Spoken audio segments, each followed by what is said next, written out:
Hello class, today we're going to be continuing on with our lessons on linear inequalities. So right now you're looking for this paper that says Systems of Linear Inequalities at the top. Okay, let's define what this is. And throughout this lesson, it would be helpful if you had your other notes from the previous video as well. Okay, so a system of linear inequalities, that is when we have two or more linear inequalities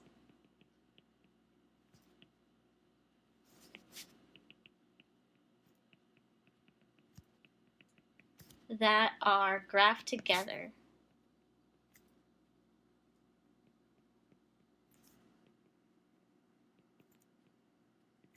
Now, the solution to a system of linear equations, that will be like what we saw last time, where we shaded above or below a line. And I would actually have out your notes from the last lesson to reference. So our solution is where, okay, so the solution is the overlapping area of points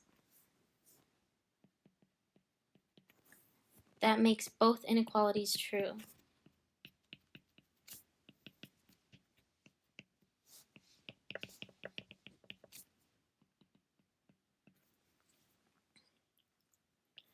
Okay, let's take a look at our first problem. So just like last time, we want to make sure that our equations are in slope-intercept form, and they're already like that for us, so we can get started. So this first equation has a y-intercept of -1. So that means I can put a point at -1. And it has a slope of -1 as well. I always want to write my slope as a fraction. If there's a negative, that means go down 1 and then go to the right 1. So from this point I put down, I'm going to go down 1 box and to the right 1 box until I'm done.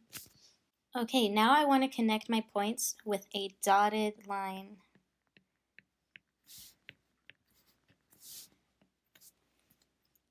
Next one, our y-intercept is -5, so we can put a point down. And the slope is 1. So if this is a positive, it means go up 1 and to the right 1. So negative means go down, positive means go up, but we always go to the right, no matter if it's negative or positive. So up 1, over 1, and we'll continue filling this in. Now that I have my points, I can connect them with a dotted line, and that's because of my inequality symbol, the way that it is. Okay, let's reference back to our first page of notes. And up at the top, it might be helpful if we write down what direction that we should shade. So if our inequality symbols face in this direction, we shade above. In the opposite direction, we shade below. So based on that, my blue line, based on the direction, should be shaded above. So I'm just going to color in above my blue line. And then my red line, that should be shaded below. So I'm going to shade underneath my red line. Okay, so this is what I was talking about with the solution. The solution is the overlap. So where's the graph shaded twice? And we see that the graph is shaded twice right here. So there's a lot of different ways that you can show the solution. You can do it by making it like a darker color than the rest of the shaded regions. Or what I like to do is erase everything and just recolor in the part that got shaded twice. Because I want to make sure that I'm demonstrating that only this little triangular part is the solution. because that's where they were both colored in. Okay, let's try another example. So 7 is my y-intercept, so I can put a point down at 7. And my slope is 1 over 3, so that means I go up 1 box and over 3. I've run out of room, so I could go the opposite way now. Down 1 and to the left 3. And then I can put a dotted line through that. Okay, for my next line, my y-intercept is 4, so I can put a point down. My slope is -1, so I'm going to go down 1 box, over 1 box. And we're going to connect the dots with a solid line because of our inequality symbol. It has that line underneath. Okay, now we just need to decide whether we shade above or below. So for my blue line, I need to shade below. And for my red line, I have to shade above. So let's fill that in. So now we can see that this area here was shaded twice. That's our overlap. And I could leave it like this, just making really sure that I can tell that this is shaded twice. Or I could erase everything and just fill it in again.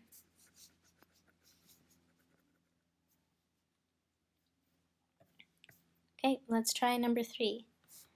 So for this problem, not everything is set up the way we need it to. For example, this first equation is not set equal to y, so we have to fix that. We're going to have to subtract x from both sides, so we get -4y is less than or equal to 24 minus x. Then we need to divide everything by -4. And remember, if we're dividing by a negative, that means that we have to flip the sign to face the other direction. So now it's y is greater than or equal to -6 plus 1/4 x. Okay, I'm going to put a dot at -6 and then go up 1 box over 4 boxes.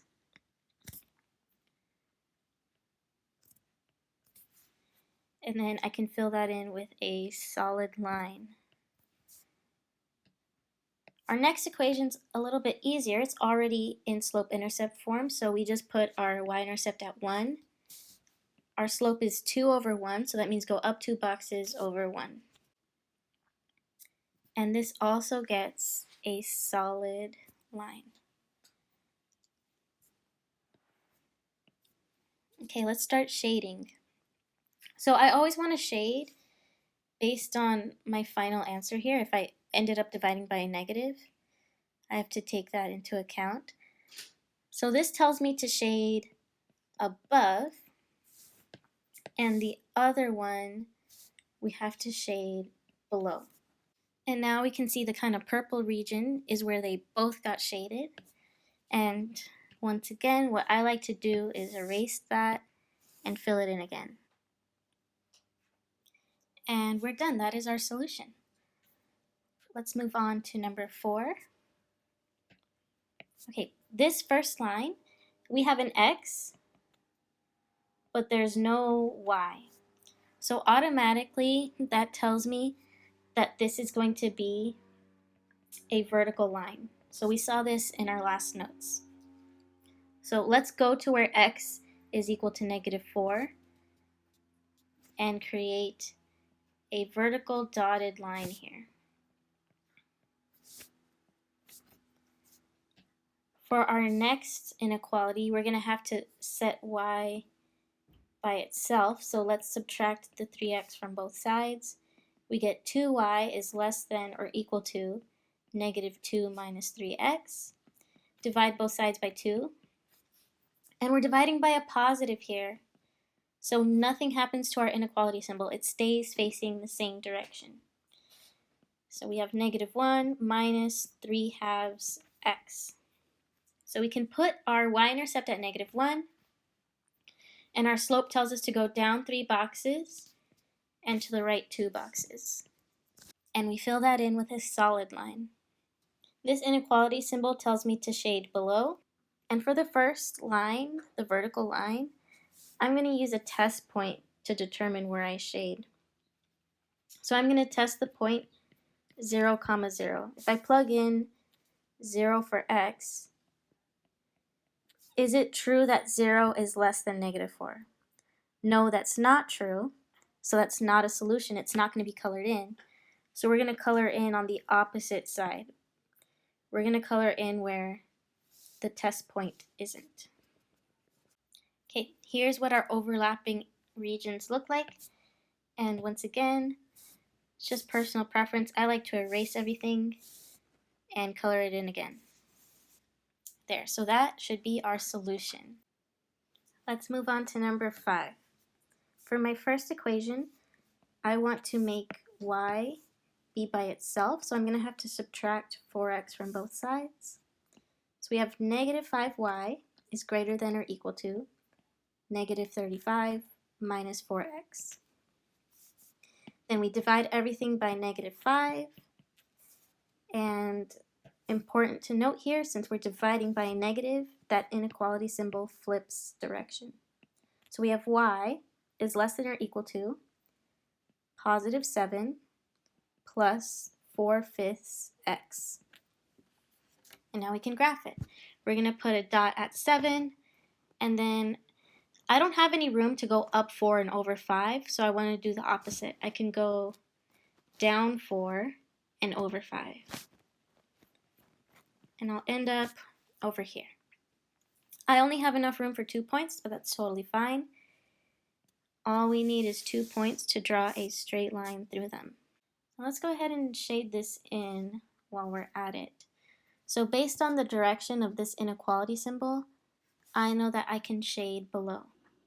For the second inequality, it's already set up, so I can put down my y-intercept, and my slope is -1/1, so I go down 1 box over. And this will get filled in with a dotted line. Last step is to shade in for our red line, so that's going to be shaded above.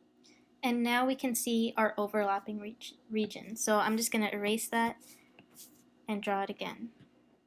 And that is our solution. Let's continue on. Question 6, it looks like we're going to have to make both of these inequalities set equal to y. Let's subtract the 6x from both sides. So we get 4y is greater than 12 minus 6x. Divide both sides by 4. Because we're dividing by a positive, our inequality stays the same. So we have 3 minus 3/2 x. We can put a dot at 3, and then go down 3 boxes over 2 to fill in our next point. And this will get a dotted line.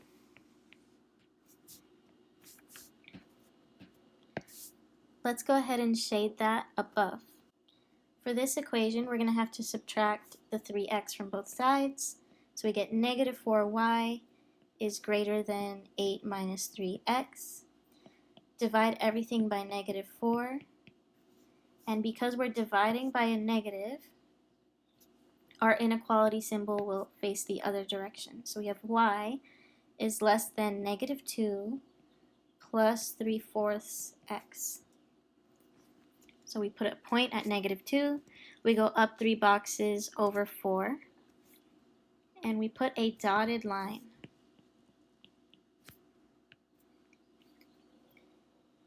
And then based on this inequality symbol, I always want to do it with the last direction that it's facing. It's going to be shaded below. And then I'm going to choose to redraw the shaded region. That is our solution. All right, we've done 6 problems together. I would like you guys to try problems 7 through 12. You can go ahead and ignore this last piece here. And then I'd like you to do the next half sheet with problems 1 through 6. And then you'll submit your PDFs using the CAM Scanner app onto Google Classroom.